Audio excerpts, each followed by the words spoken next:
کو حاصل کرنے کی توفیق عطا فرمائے۔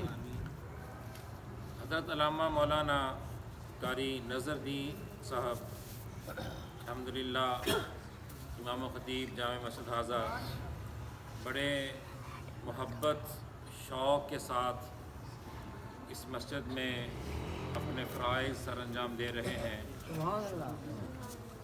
اور دین کا کام کر رہے ہیں۔ اللہ رب العزت ان کے علم و فضل میں اللہ برکتیں عطا فرمائے۔ اللہ اس مسجد کو دن دگنی رات چوگنی ترقی عطا فرمائے۔ اللہ تمام اہل محلہ اور نمازی حضرات کو صحت تندرستی آمین۔ حضرت محترم، اللہ نے ارشاد فرمایا لیلۃ القدر خیر من الف شہر، کہ لیلۃ القدر جو ہے وہ 1000 مہینوں سے بہتر ہے۔ سبحان اللہ۔ نبی علیہ السلام کے سامنے سابقہ امتوں میں سے بنی اسرائیل میں سے کسی بندے کی عبادت کا ذکر ہوا۔ ایک روایت میں آتا ہے کہ اس بندے نے 1000 مہینوں سے زیادہ اللہ کی راہ میں جہاد کیا تھا۔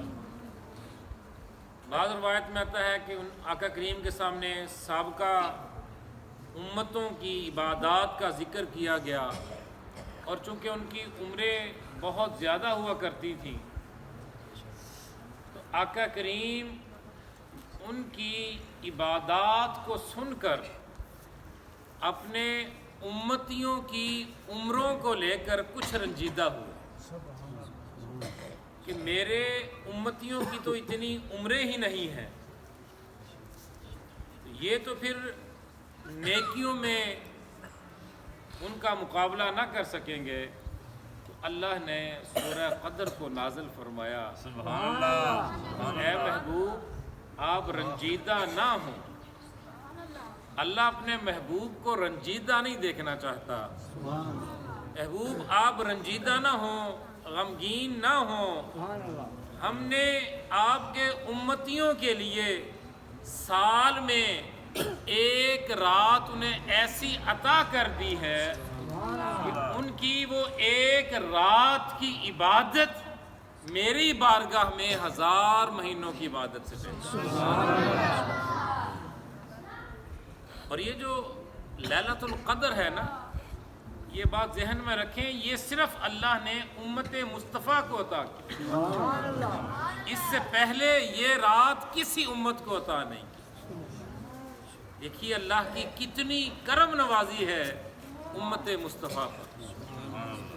امت مصطفیٰ کا کوئی فرد لیلۃ القدر کی رات جب اللہ کی عبادت کر لیتا ہے تو کم از کم 1000 مہینوں کا ثواب تو ملے گا۔ سبحان اللہ، سبحان اللہ۔ اور اگر ہم اس آیت کو دیکھیں نا، اللہ نے فرمایا خیر من الف شہر، 1000 مہینے تو ہیں ہی، خیر ان سے بھی بہتر، 1000 مہینوں سے بھی زیادہ۔ یعنی جو بندہ جس قدر اخلاص کے ساتھ اللہ کی عبادت کرے گا، اللہ 1000 مہینوں سے بھی زیادہ ثواب عطا کرے گا۔ اور ان 1000 مہینوں سے اللہ نے پھر کوئی قید نہیں لگائی، پابندی نہیں لگائی، گویا کم از کم جو ثواب ہے وہ 1000 مہینوں کا، اس سے زیادہ پھر رب بندے کے اخلاص کو دیکھے گا، جتنا جس کا اخلاص ہوگا ثواب اسی قدر بڑھتا ہے۔ سبحان اللہ۔ بخاری شریف کی حدیث ہے، تمہارے اور میرے کریم آقا نے ارشاد فرمایا کہ جو کوئی مسلمان شب قدر میں اللہ کی عبادت کرتا ہے، اللہ اس کے پچھلے سارے گناہ معاف فرما دیتا ہے۔ سبحان اللہ۔ بعض محدثین نے لکھا کہ یہاں جو گناہ معاف ہوتے ہیں اس سے مراد گناہ صغیرہ ہیں، گناہ کبیرہ جو ہیں ان کی توبہ اور استغفار لازم ہے۔ تو اللہ گزشتہ زندگی کے جتنے بھی صغیرہ گناہ ہوتے ہیں اللہ ایک رات کی عبادت سے وہ سارے گناہ معاف کرتا ہے۔ اور دیکھیے اللہ کی کتنی کرم نوازی ہے ہم پر، صرف ایک رات کی عبادت ہماری ساری زندگی کی عبادات سے زیادہ۔ آج کل جو ہماری اوسط عمر ہے پاکستان میں اگر ہم دیکھیں تو غالباً 58 یا 59 سال، تقریباً 60 سال کے ارد گرد ہماری اوسط عمر جو ہے، ایوریج عمر جو ہے ہماری وہ 60 سال ہے۔ تو اس ماہ مبارکہ کی ایک رات کی عبادت 1000 مہینوں سے بہتر، یعنی 83 سال اور 4 مہینے بنتے ہیں۔ ہماری ساری زندگی ایک طرف، ایک رات کی عبادت ہماری زندگی سے بھی زیادہ۔ پر افسوس ہم یہ رات بھی عام راتوں کی طرح غفلت میں گزارتے ہیں۔ اور اللہ رب العزت نے جو اس رات کو چھپا لیا نا، اللہ چاہتا ہے میرے بندے زیادہ سے زیادہ میری بارگاہ میں ہیں، تو اللہ نے اس رات کو چھپا لیا۔ پھر آقا نے فرمایا اسے رمضان المبارک کی آخری تاک راتوں میں تلاش کرو۔ یہاں کچھ صحابہ اور امام اعظم ابو حنیفہ رضی اللہ تعالیٰ عنہ، آپ کے اقوال ہیں کہ جو لیلۃ القدر ہے وہ 27 کی رات ہے۔ حضرت عبداللہ بن عباس رضی اللہ تعالیٰ عنہ، ان کا بھی یہی قول ہے، صحابی رسول ہے، مفسر قرآن ہے، قرآن کے پہلے جو مفسر ہیں وہ بھی یہی کہتے ہیں کہ لیلۃ القدر کی جو رات ہے وہ 27 کی رات ہے۔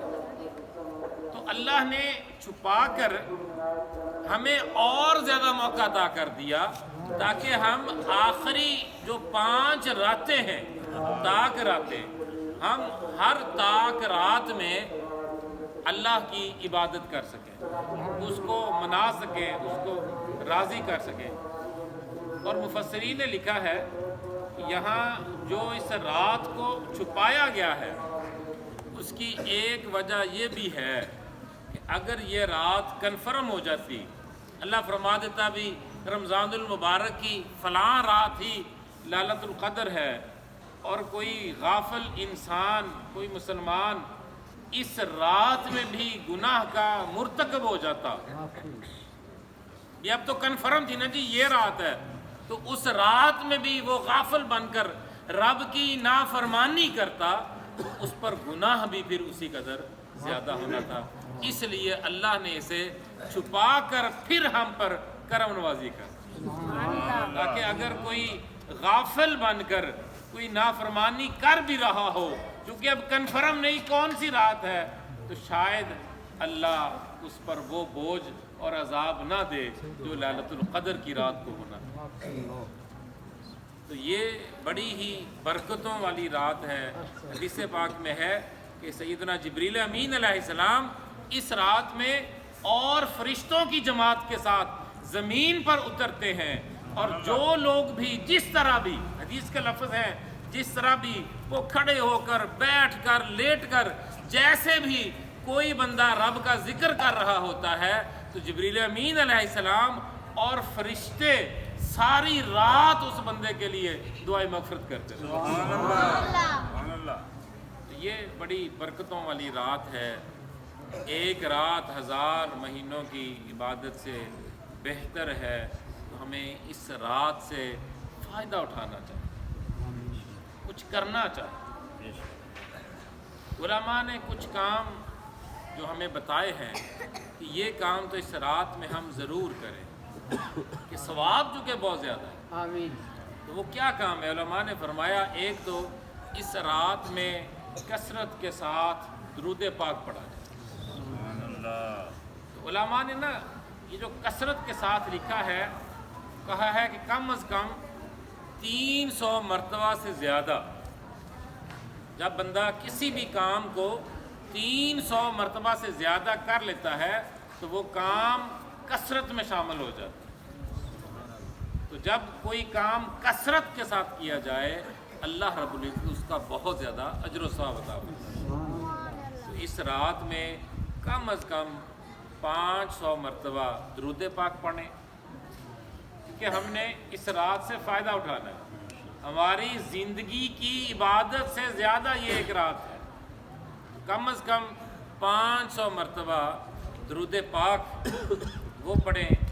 پھر استغفار کی بڑی فضیلت ہے، اللہ سے معافی طلب کرنا، سبحان اللہ، تو کم از کم 500 مرتبہ ہی اللہ کی بارگاہ میں استغفار طلب کریں، توبہ کریں، رب سے معافی مانگیں۔ اور حدیث پاک میں تھا تمہارے اور میرے کریم آقا نے ارشاد فرمایا کہ جو بندہ ان الفاظ کے ساتھ استغفار کرتا ہے، استغفر اللہ الذی لا الہ الا هو الحی القیوم واتوب الیہ، ابھی پڑھ لیجئے، استغفر اللہ الذی لا الہ الا هو الحی القیوم واتوب الیہ۔ آقا نے فرمایا جو ان الفاظ کے ساتھ اللہ کی بارگاہ میں معافی طلب کرتا ہے، رب کریم اس کی بخشش فرماتا ہے۔ تو اس رات میں کم از کم 500 مرتبہ یہ کثیر تعداد بن جاتی ہے، وہ اس میں اللہ سے معافی طلب کرنی چاہیے۔ اور ام المومنین سیدہ عائشہ الصدیقہ رضی اللہ تعالی عنہا آقا کریم کی بارگاہ میں عرض کرتی ہیں کہ یا رسول اللہ صلی اللہ علیہ وآلہ وسلم، آقا اگر میں اپنی زندگی میں یہ رات پالوں، لیلۃ القدر پالوں، تو پھر میں رب سے کیا مانگوں؟ تو آقا علیہ السلام نے پھر ایک دعا اما عائشہ کو عطا فرمائی، وہ کیا ہے؟ اللہم انکا عفو کریم تحب العفو فاعف عنی۔ اما عائشہ اس رات میں کثرت کے ساتھ یہ دعا مانگا کرتی تھی، اے اللہ تو معاف کرنے والا ہے، معافی کو پسند کرتا ہے، اللہ مجھے بھی معاف کر۔ تو اما عائشہ اس رات میں، اور یہ دعا آقا کریم نے اما عائشہ کو عطا فرمائی تھی، تو اس رات میں یہ دعا بھی کثرت کے ساتھ پڑھنی چاہیے۔ اور علماء نے لکھا کہ چونکہ یہ برکتوں والی رات ہے، 1000 مہینوں سے زیادہ عبادت کا ثواب ملتا ہے، تو ہو سکیں جو کچھ بھی آپ سے ہو سکے صدقہ و خیرات کریں اس رات میں، کہ اللہ 1000 مہینوں کے صدقے کے برابر ثواب عطا فرمائے۔ تو یہ چند اعمال جو ہیں یہ علماء نے وہ ہمیں عطا کیے ہیں، تو اس رات میں یہ کام ضرور کرنے چاہیے۔ اور پھر ایک خاص نماز ہے جو آقا کریم نے اپنے چچا حضرت عباس رضی اللہ تعالیٰ عنہ انہیں عطا فرمائی تھی۔ وہ نماز کون سی ہے؟ وہ خاص نفل نماز صلاۃ التسبیح ہے۔ آقا کریم نے فرمایا تھا کہ اگر ہو سکے تو روزانہ پڑھیں، اگر روزانہ نہیں پڑھ سکتے تو کم از کم ہفتے میں ایک مرتبہ، ہفتے میں ایک مرتبہ نہیں پڑھ سکتے، مہینے میں ایک مرتبہ، سال میں ایک مرتبہ، یا کم از کم زندگی میں ایک مرتبہ تو ضرور پڑھیں۔ تو اس نماز کی بڑی فضیلت ہے صلاۃ التسبیح کی، تو آج کی رات میں یہ نماز بھی ضرور پڑھنی چاہیے کہ یہ آقا کی تعلیمات میں سے ہیں، آقا نے ہمیں یہ عطا کی ہے نماز۔ تو اگر ہو سکے، اگر باجماعت کا اہتمام ہے تو بہت اچھی بات ہے، وگرنہ نفل عبادت جو ہے وہ بندہ تنہا کرے نا، تو پنجابی میں کہتے ہیں نا کہ چس زیادہ ہوتی ہے۔ جو نفل عبادت ہے تو اگر بندہ تنہا رب کی بارگاہ میں سر سجدے میں جھکائے نا، تو اس کا پھر مزہ وہ اپنا ہے۔ تو اس کا بھی اہتمام کریں، گھر میں جائیں، گھر والوں کو، گھر میں اہلیہ ہے، بچے ہیں، اماں جی ہیں، بھائی ہیں، بہنیں ہیں، تو انہیں بھی ضرور کہیں کہ آج کی رات یہ جو چند کام ہیں، کثرت کے ساتھ درود و سلام پڑھنا، استغفار طلب کرنا، صلاۃ التسبیح والا جو عمل ہے، یہ کم از کم جو اعمال ہیں یہ ضرور کرنے چاہیے، ان کی بڑے فیوز و برکات۔ اور آج کی رات اللہ کی بارگاہ میں شکر بھی ادا کرنا چاہیے، اس نے ہمیں اپنی نعمتیں عطا کی۔ سبحان دیکھیے اللہ رب العزت اتنا مہربان ہے ہم پر، اس نے بن مانگے ہمیں اتنا کچھ عطا کر دیا، اتنا عطا کر دیا۔ وَإِن تَعُدُّوا نِعْمَتَ اللَّهِ لَا تُحْصُوهَا، اللہ قرآن میں فرماتا ہے کہ تم میری نعمتوں کو گننا چاہو نا تو تم انہیں گن نہیں سکتے۔ اس قدر زیادہ اللہ کی